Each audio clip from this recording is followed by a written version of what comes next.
মুখে চোট লেগেছে নিয়োগ দুর্নীতিতে ধৃত প্রাক্তন শিক্ষামন্ত্রীর। এসএসকেএমে চিকিৎসকরা পরীক্ষা করছেন পার্থ চট্টোপাধ্যায়কে। আঘাত গুরুতর নয় জানালেন চিকিৎসকরা। এবার সিলেবাস বদলের বার্তা বিচারপতির। নবম ও দশমের সিলেবাস দেখিয়ে রাজ্যের এইজির উদ্দেশ্যে বার্তা বিচারপতির বিশ্বজিৎ বসু। বিধায়ক বিচারপতিরাই বা সমহারে ডিএ পাবেন না কেন, প্রশ্ন তুললেন কল্যাণ।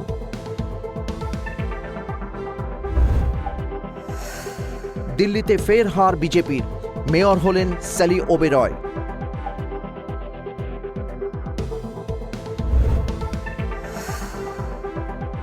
ঘরে বাইরে চাপ, বৃহস্পতিবার বন্ধ হচ্ছে না পাহাড়ে, জানালেন বিনয় তামাং।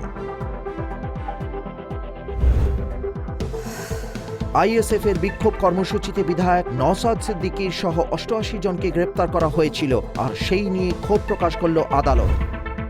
বুধবার বিধানসভার স্পিকার বিমান বন্দ্যোপাধ্যায় বলেন, এতদিন জেলে নওশাদকে রাখার মানে হয় না, যদিও তার এই মন্তব্য ব্যক্তিগত এবং একজন আইনজীবী হিসাবে বলে জানিয়েছেন। স্বাস্থ্য সাথীর কার্ড থাকলেও রোগী ফিরিয়ে দেওয়ার অভিযোগ উঠত বারবার। এবার সেই হয়রানি কমাতে বড় পদক্ষেপ নিল রাজ্যের স্বাস্থ্য দপ্তর। 4 সংখ্যা বলে দিলেন অভিষেক বন্দ্যোপাধ্যায়, বিরাট চ্যালেঞ্জ তৃণমূল শীর্ষ নেতার।